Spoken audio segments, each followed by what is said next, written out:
Welcome to Rewired for Great Success with Dr. Aimee Sanchez, neuropsychologist, executive coach, organizational development expert, award-winning best-selling author, and international speaker.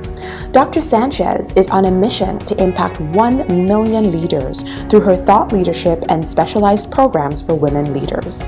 She is passionate about helping organizations strategize and draw a direct connection between leadership, diversity and inclusion, and organizational outcomes. Welcome to the conversation. Hi, this is Dr. Sanchez back yet again. I'm really excited to do these podcasts because it gives me an opportunity to kind of talk with you openly about some of the topics that are coming up in the space for women's leadership, career advancement, and also things having to do with all things mindset, which is really my wheelhouse. But this next series of episodes, I really want to target in and focus on talking about the strategies and the vantage point that you need to really kind of consider if you're thinking about promoting, pivoting, or transitioning even to a new industry. Now, look, these episodes are meant to be something that you can consume on the fly because if you're anything like me, I know that you're busy and you really don't have a lot of time. So I really kind of want this to be just a jolt or a B12 shot, if you will, that'll help get you motivated and moving towards that next step, okay? So for today's episode, I want to talk about imposter syndrome. But before I get there, I want to give you a little bit of context as to how this topic is so prevalent and even germane right now in the occupational market. What we've known that since the pandemic has started, that there's nearly 2.2 million women that have left the U.S. labor market since the beginning of the pandemic. And women leaders have naturally just been impacted not only professionally, but in their personal lives. So a natural ascension of that is that those organizations or industries that they have left have also been fundamentally impacted.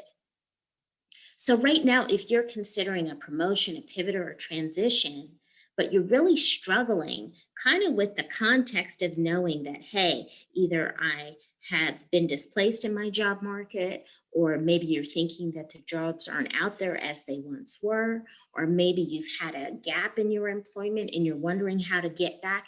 If any of these apply, or you're thinking about going to that next level role, but you're thinking that your organization has been hard hit and maybe they do or don't find you as a viable candidate, someone to invest in, this episode is for you.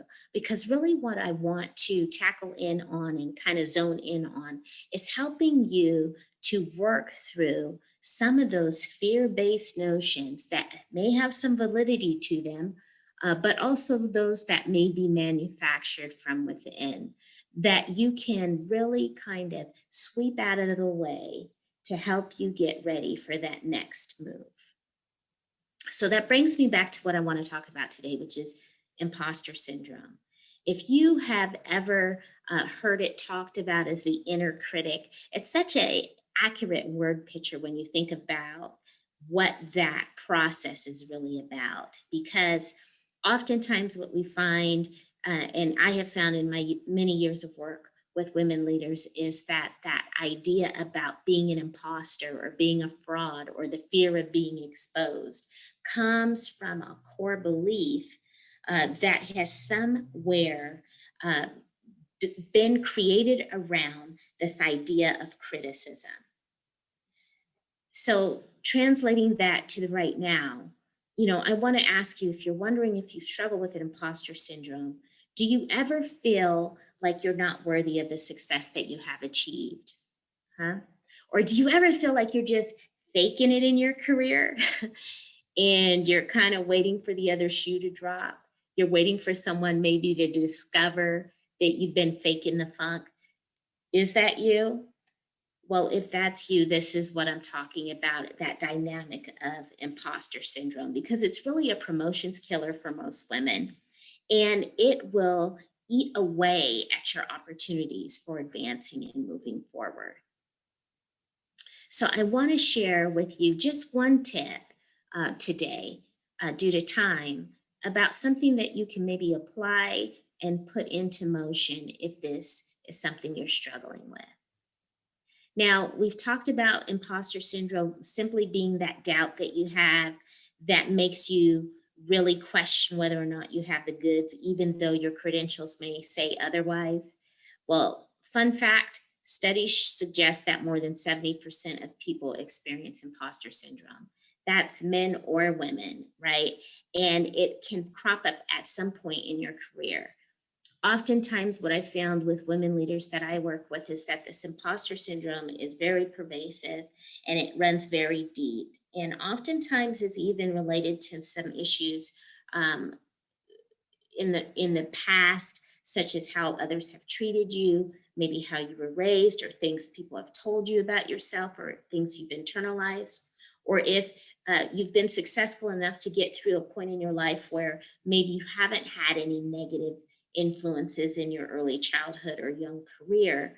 It might crop up when you're doing something for the first time, and it comes through a different way, as manifests through perfectionism or the comparison trap, where you start comparing yourself to others. So it's just something to be aware of.